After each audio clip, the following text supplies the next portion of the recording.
Voici une fille à l'université qui a accepté d'avoir des rapports avec un chien pour 2 millions. Histoire vraie, voilà ce qui s'est passé. L'affaire se passe au Gabon.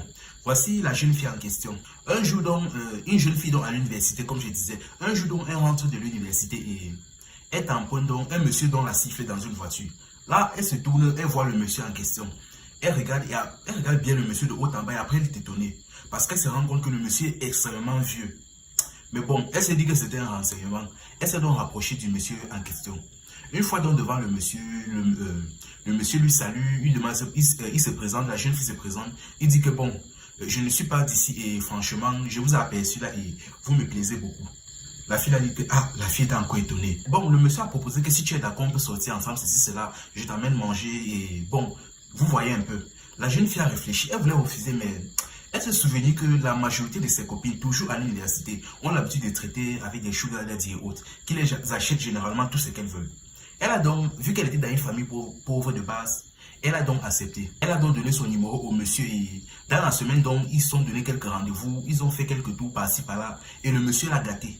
Les cadeaux par-ci, cadeaux par-là, bref. Ce qui se passe maintenant est qu'un jour donc, pendant un de leurs rendez-vous, là, le monsieur discute, il demande à la jeune fille que, mais qu'est-ce que tu comptes faire de ta vie? La jeune fille dit que, là, je ne sais pas encore, mais pour l'instant, je vais d'abord finir mes études. Et actuellement, même là, ce qui me menace le plus, c'est que là, actuellement où je suis là, j'ai besoin de 2 millions pour envoyer ma mère au village pour qu'elle ouvre une boutique. De telle manière même que là, je n'ai plus les mots de tête ou à m'inquiéter de l'argent. Là, le monsieur a dit que d'accord, bon, si tu es d'accord même là, je peux même te donner là maintenant 2 millions, sans souci.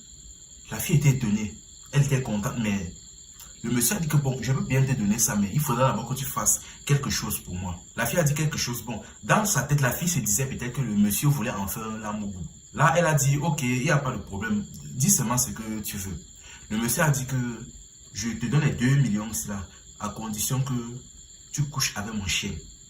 La jeune fille a failli vriller. Elle a dit que comment, j'ai seulement mal entendu, répétez un peu. Le monsieur a dit que je veux que tu couches avec mon chien pour 2 millions. Et il a dit, et si tu fais même bien le travail, le monsieur donc s'éloigne donc, il sort son porte-monnaie, il sort 2 liasses d'un 2 millions chacun.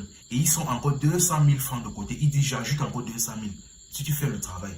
Elle a dit d'accord, mais pourquoi est-ce que vous voulez faire ça? Il dit que non, ne t'inquiète pas, je ne suis pas quelqu'un de bizarre.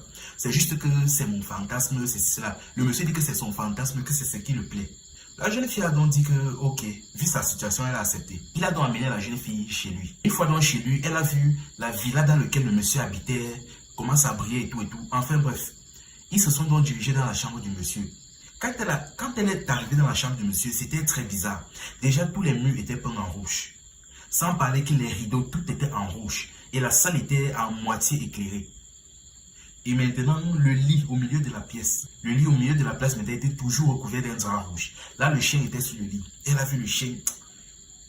Déjà même le chien, elle a regardé le chien. Le chien déjà même n'était pas normal. Il était très bizarre, on va dire. Le monsieur a dit que ne t'inquiète pas, ça c'est un chien normal. Ne t'inquiète pas, c'est un chien comme les autres. Sauf que lui, il est dressé, ceci, cela. Donc, ce qui se passe, c'est que tu vas t'allonger, il va te pénétrer même 5 minutes et après, c'est fini. Je te donne tes 2 millions, 200 000, tu pars. Bon, elle a accepté donc, mais au moment où elle s'est couchée sur le lit, elle ne sait pas trop ce qui s'est passé, mais au moment où elle s'est couchée, c'est comme si elle avait été assommée. Parce qu'après ça, elle a littéralement perdu connaissance. Et quand elle s'est réveillée, bon, elle a demandé ce qui se passe. Il a dit que non, tu as bien fait le travail, ceci, cela. Le chien a fini ce qu'il avait à faire. Et là, il est parti. Il dit qu'il est parti. Elle a demandé même à voir le chien. Elle a dit que non, laisse. Il est parti se balader comme d'habitude. Elle ne s'est pas hasardée là. Elle s'est levée, elle s'est rhabillée. Le monsieur lui a donné ses 2 200 000. Et elle est sortie. Le monsieur l'a donc porté dans sa voiture. Il l'a ramené devant le chez elle. Et au moment où elle est sortie, il a dit bon, je t'appelle en semaine. Elle est donc rentrée chez elle. Mais une fois chez elle, vous devez comprendre qu'à cette époque-là, elle vivait avec sa tante paternelle. Et sa tante était une femme qui avait des visions. Au moment où elle est entrée dans la maison, sa tante a sursauté, elle a commencé à la regarder bizarrement. Mais bref, elle a bien regardé, mais elle n'a rien dit. Elle a appelé son oncle. Son oncle est venu, il a dit que regarde un peu l'enfant aussi. Son oncle aussi regardait la fille. Il n'a aussi rien dit. La jeune fille est donc partie, elle s'est lavée, elle s'est couchée. Le lendemain matin, les deux ont appelé la jeune fille. Ils ont dit que tu as fait quelque chose de spécial hier. Quelque chose de... En fait, qu'est-ce que tu as fait hier? Elle a dit que non, rien, ceci, cela. Il dit que parce que si je te pose... Il dit que ne me manque pas parce que si je te pose la question, c'est parce que je vois, je sens quelque chose de bizarre sur toi. C'est comme si tu n'es plus vivant. Elle commence à rire, elle dit que, mais plus vivante comment? Elle dit que, dis-moi ce que tu as fait hier. La jeune fille a toujours insisté, dit que non, il n'y a rien. Finalement, sa tante a dit que, ok, comme tu ne veux pas dire non, en tout cas, c'est ta vie. Tu connais déjà mes capacités, donc c'est ta vie. Elle a donc laissé. Et depuis ce jour, elle a essayé fatiguée de joindre le monsieur. Elle a essayé en semaine de joindre le monsieur ne répondait pas. Elle a essayé fatiguée. Et à un moment donné, même, elle a même demandé à une de ses copines de l'appeler avec son numéro. Et lorsque sa copine appelle le monsieur décroche. Mais lorsque c'est elle-même qui appelle, le monsieur ne répond pas. Et parfois, quand il décroche, il dit que vous êtes trompé de numéro. À partir de là, c'était grave. Et après 2 semaines, elle a commencé à tomber gravement malade. Les maladies ont commencé sérieusement à l'attaquer. Et chose bizarre maintenant est que des asticots commençaient à sortir de ses parties intimes. Là, sa tante l'a porté amener à l'hôpital. Mais une fois à l'hôpital, le médecin lui a demandé qu'est-ce qu'elle a fait de spécial récemment. Elle a expliqué qu'elle a eu à avoir des rapports avec le chien. Les médecins de la pièce étaient dépassés. Mais bref, ils ont essayé ils ont nettoyé, ils ont fait toutes les analyses qu'ils pouvaient, les scanners, mais ils n'ont rien vu. Ils n'ont pas pu déterminer la maladie qu'elle avait. Finalement, donc, ils l'ont transportée dans un plus grand hôpital. Même jusque-là, on n'a rien vu.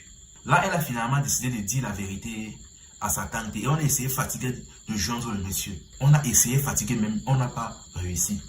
Ah, franchement.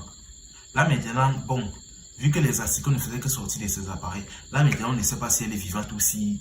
Enfin bref, les filles, l'affaire de Sugar Daddy là, voilà ça là-bas. Jusqu'on te propose d'aller une demi avec le chien, tu acceptes.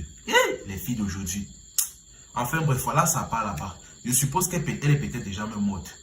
Enfin bref, c'était Info Amusement. Ici on s'informe et on s'amuse. Et pour toute personne qui a besoin d'un site internet, pour leur business, pour leurs activités ou pour exposer leurs marchandises, contactez-moi par le numéro qui se situe juste en bio.